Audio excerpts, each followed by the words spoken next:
It's the Secretary of Treasury who turns around and is put in there by the Federal Reserve to manage the bankruptcy. We've been in bankruptcy ever since. So to print $700 billion and to give it away, how do they get away with it? The manager of the bankruptcy is told by the Federal Reserve this is the way to go. That's where we're at today.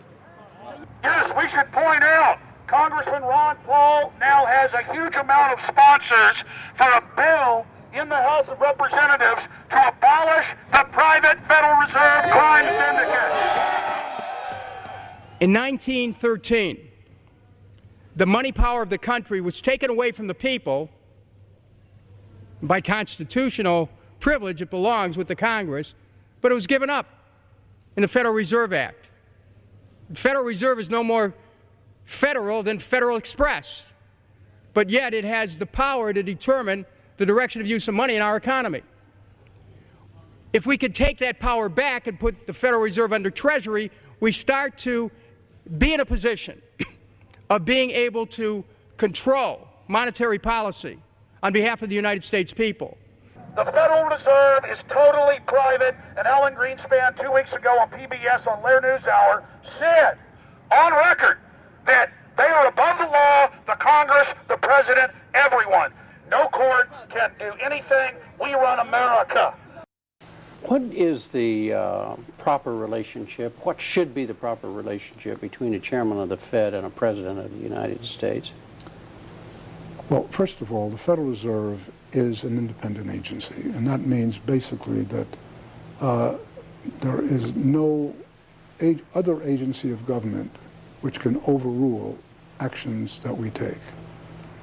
So long as that is in place and there is no evidence that the administration or the Congress or anybody else is requesting that we do things other than what we think is the appropriate thing, then what the relationships are don't frankly matter. Notice what Greenspan is saying. Greenspan is saying the Federal Reserve is beyond the law. And in reality, they are in practice beyond the law. Nobody, as far as I know, has ever audited the Federal Reserve. One of the first things we ought to do when we nationalize the Fed is go in there and find out the audit. Who stole money? Who engaged in corruption? There's a whole series of people going back to Volcker, to Greenspan, to Bernanke, and so forth. Think of the arrogance of private group of banks that have bankrupted the nation by design so they can repo the country.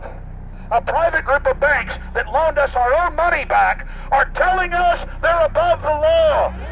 You are not above the law, criminals. No one is above the law. No one is above the law, and the private Federal Reserve sure as hell isn't either. Since the founding of the Federal Reserve back under Woodrow Wilson, the Federal Reserve has struck out 3 times. They didn't stop the crash of 1929. They didn't stop the banking panic of 1932, 1933. And now they are the cause of the derivatives crisis because they're the ones who inflicted derivatives on the world with Alan Greenspan. Instead of our economy being about goods and services and real products and manufacturing, it's all about these guys, the private Federal Reserve that masquerades as a government entity who controls the issuance of currency and credit.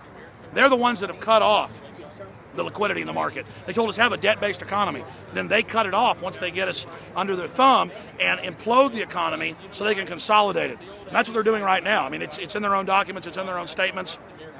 They claim, give us unlimited power, give us trillions of dollars of the Baker bailout bill that's already $5 trillion, not $850 billion as they say. And we'll get the economy going, but they're hoarding the money and buying up other banks that aren't part of the Federal Reserve, buying up insurance companies, buying up roads, infrastructures, media empires, defense contractors. What the banks do is they implode an economy by cutting off credit, and then once things really fall to a low, and they know the low because then they buy everything up and start then putting more money back into the economy, and then they build it back up. So they build us up and then shear us, build us up and shear us. And they're getting ready. All over the world, they're always shearing some country, imploding it. Comes out in their own IMF and World Bank documents. That's just the foreign arm of the same cartel. And these are the people who claim to be the saviors of the economy, the people who have created every important crisis in the past 100 years, the Federal Reserve. So it's illegal, it's unconstitutional, and it's a failure. And I think the failure is what everybody can see right now. Yeah, what they do is they make you think Clinton's evil and running things. Then, oh, Bush will save us. And then, oh, Bush was evil. Now we'll be saved by Barack Obama, but he's just a puppet. But as we get deeper into this phase, when they implode the economy, they have all the money and all the control. But they also like to pose as the savior. So Obama is meant to be the savior during the Depression, and he'll save us with a 1 million person, he said, is bigger than our military, domestic spy force, a 3 million person environmental spy force. So giving people these jobs to be government bureaucrats and spies to go out and manage the other 290 something million Americans. And so this is classical fascism. The communists also do it. Any vertically integrated command and control authoritarian system does this. So they're openly following what the same group of banks did in Germany, Russia. It's in the Communist Manifesto to have a private central bank, because the private central bankers actually wrote the ideas that they had Marx and Engels put out. People go, well, why would the banks want communism? It doesn't exist. They rape us, they consolidate us, they put us into work brigades, they make us slaves, and they say it's a people's paradise. Look at it, boy, you're really doing good. And then they transfer all the wealth of the nation offshore. The globalists are outside all the nations. That gives them safety, and they play countries off against each other.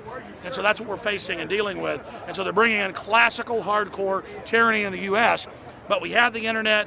We've grown our numbers. The alternative media has exploded. That's what they're trying to move in to shut down and regulate and tax the web, but it's too late for them. They're playing in the 19th century, 20th century rules. It's 21st century, the century of resistance to tyranny. And so it's going to be one hell of a fight with the people and free humanity on one side and the New World Order on the other. And every one of you out there counts, needs to be involved in this fight like nothing you've been involved with before, because this is life and death.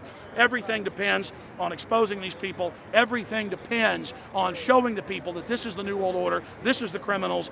We're dealing with the king rats here, the people that are carrying out tyranny worldwide. And either they fall or we fall. Either worldwide darkness and a new age of tyranny and oppression and with a scientific overlay, or a new age of liberty and freedom and a new renaissance. The choice is the people's out there. Okay, we can tell you what's going on. You can check it out for yourself and find out it's true. But don't wait. Investigate now. Get involved now. Go out there and reach out now. We don't have time. If you're looking for the solution, look in the mirror. Look right into the mirror, because you out there, men, women, old, young, black, white, doesn't matter. It's going to be up to you if they win or if liberty succeeds and the people have a chance of having any future. These are cold-blooded eugenicists. These are cold-blooded people who think they're God, think that they're our masters, that think that we're animals. These are the guys that funded Lenin and Stalin and Hitler and Mao. These are the guys, it's all on record, that bankroll this stuff. They are hardcore vicious, and they must be resisted. You're watching the Obama deception. We're going to go right back to the film in just a minute.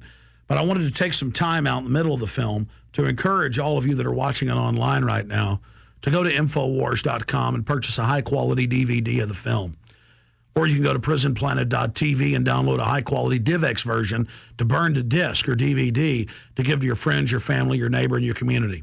I also want to challenge all the viewers out there to take time out to write notes as you watch this film and to check all the claims that we've made for yourself, because I'm confident in the information presented here. And I want you to not trust me, but to know for yourself, to know in fact that Obama is a betrayer and a liar, a Judas goat, a Trojan horse to bring in the one world government. So again, I want to thank you for watching the Obama deception. You can go to Infowars.com and get a high-quality DVD, or watch it in super high quality and burn disc to give your friends, your family, your neighbors, and warn the public at prisonplanet.tv. Now let's cut right back to the Obama deception. Up until about the Kennedy assassination and the beginning of the war in Vietnam, the United States is a very powerful engine for world progress. It's the assassinations, the Kennedy assassination, and the others in the 1960s, the beginning of the Vietnam War, and the beginning of the absolute domination of the Wall Street group over every other interest. Nobody else counts except the Wall Street money masters.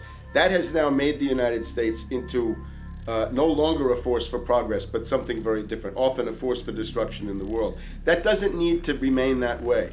The interest of the American people is to fight to take your government back from Wall Street, and make the United States a force for progress in the world, which we easily could do if we could just break the power of the people behind Obama. The main banks of Europe, which were started by Adam Weishaupt and Rothschild, the Banque Nationale de Paris,